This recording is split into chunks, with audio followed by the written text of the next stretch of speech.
The Haunting of Forgotten Places. The story of Silver Hollow prologue. The forgotten road, the dirt road leading to Silver Hollow, had long disappeared beneath layers of dust and oblivion. Only occasionally did history enthusiasts or thrill seekers wander here. But what they found exceeded all their expectations. Chapter 1. The Discovery. Sarah Mitchell, a documentarian and explorer of abandoned places, stumbled upon a mention of Silver Hollow completely by accident. In the county library archives, she discovered a yellowed newspaper from 1952 with the headline, "Last Resident Leaves Silver Hollow, a Town Forgotten by Time." Intrigued, Sarah dove deeper into her research. Silver Hollow was founded in 1887 during the Silver Rush. Within a few years, the town grew to 2,000 residents, boasting its own school, church, saloon, hotel, and even a small theater. But the silver vein dried up by 1910, and the town began its slow death. Chapter 2. The first visit. On a September morning, Sarah and her cameraman David set out on their journey. GPS indicated empty territory, but the old maps didn't lie.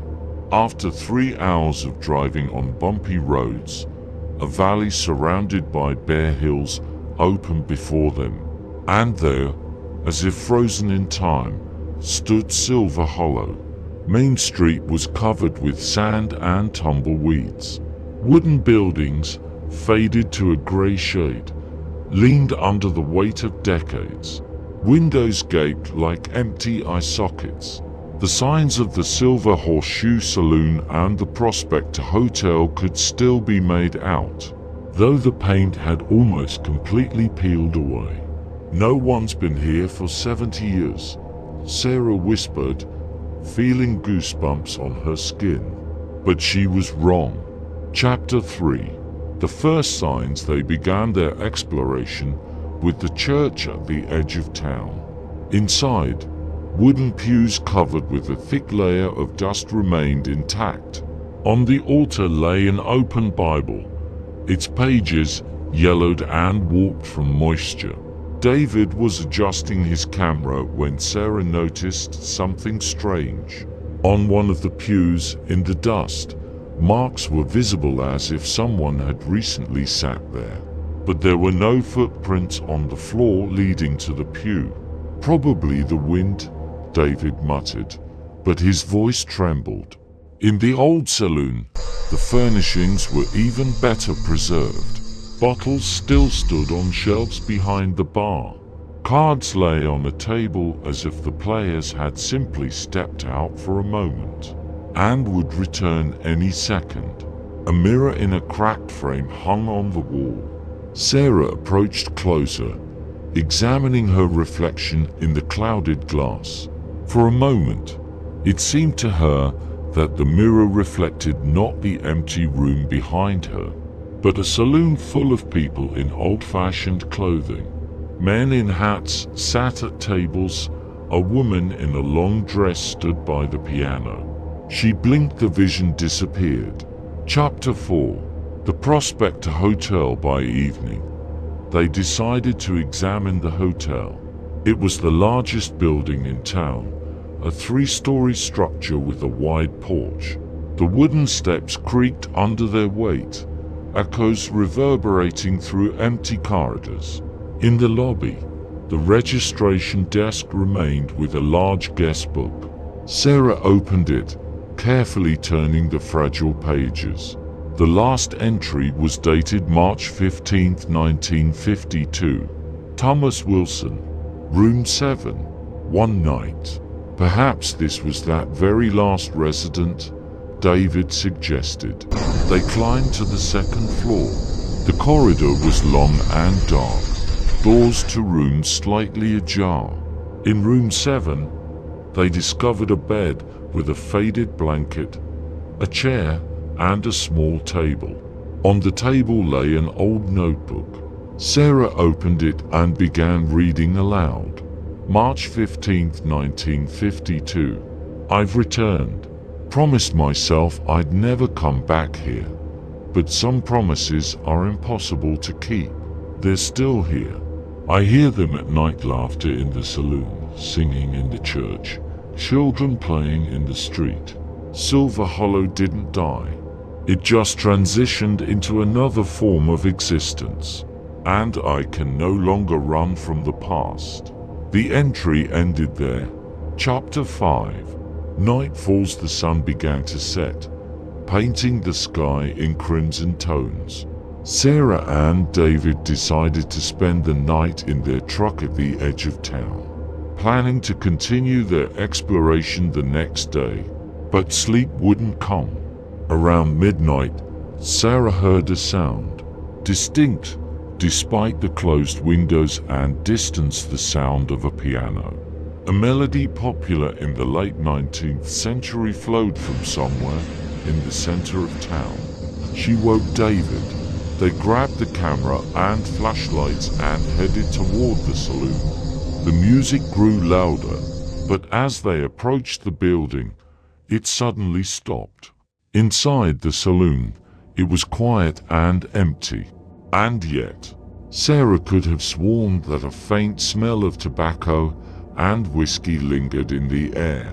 On the card table, where there had been nothing before, money now lay, real silver dollars from the 1890s, in a neat stack. Chapter 6. The encounter. David was checking the cameras the next morning and discovered something incredible. On the recording from the night, at 0:47, figures were visible in the saloon. Translucent, flickering, but distinct. Men sat at tables, playing cards. A woman in a Victorian dress played the piano. A bartender wiped glasses. They existed in their own world, unaware of the camera. The scene lasted about 3 minutes. Then the figures began to dissolve until they disappeared completely. Sarah and David watched the recording in silence. It was impossible, and at the same time, here was proof. They returned to the archives, this time with new questions. In old newspapers, Sarah found a tragic story. In 1898, a fire broke out in Silver Hollow. An entire block burned down, 30 people perished. After that, many residents began leaving the town, superstitiously believing the place was cursed. But the real secret she found in the personal diary of the local priest, Father Michael Davenport. An entry from 1900. They don't leave. The souls of those who died in the fire remained here. I see them at night. They continue living their lives, unaware they're dead.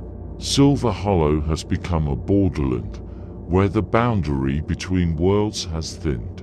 I fear that with each year, this place will hold more and more souls, even those who died here of natural causes.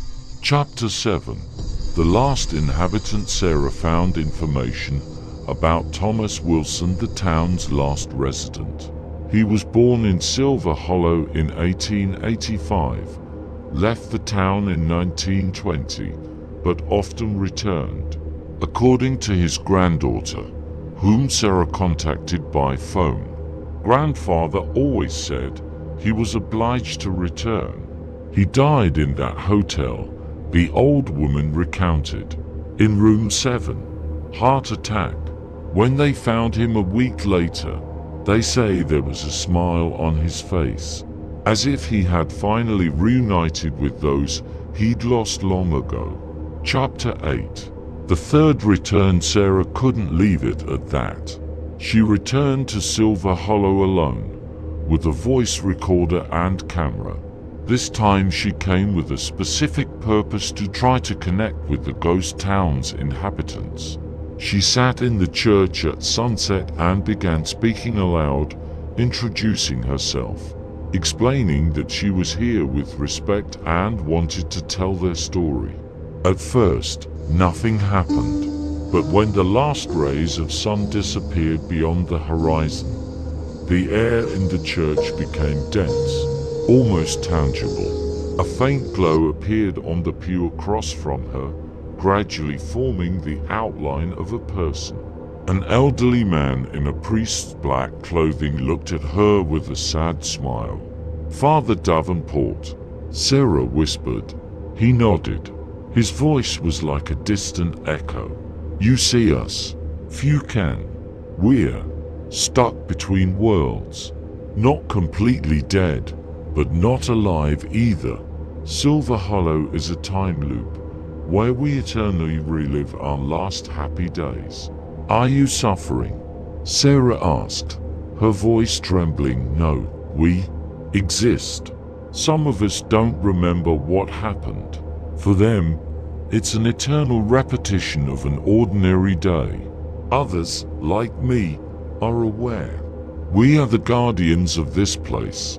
We cannot leave until we are completely forgotten. But I'll tell your story," Sarah said. "People will remember." The priest smiled wider. "Then we'll remain a little longer. And that's not so bad. There were good times here. They're worth remembering." He began to dissolve. "Tell them that Silver Hollow wasn't cursed.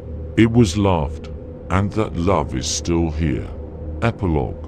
Memory. Sarah Mitchell's documentary Silver Hollow, The Town That Refused to Die, was released a year later. It told the story of the town, its residents, the tragedy and mystery.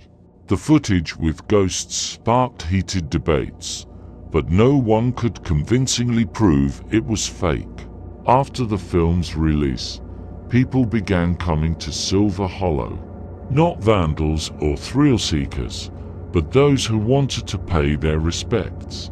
They left flowers at the church, placed candles on graves at the old cemetery on the hill. Sarah returned there 6 months later. The town looked peaceful. She entered the church again, sat on the same pew.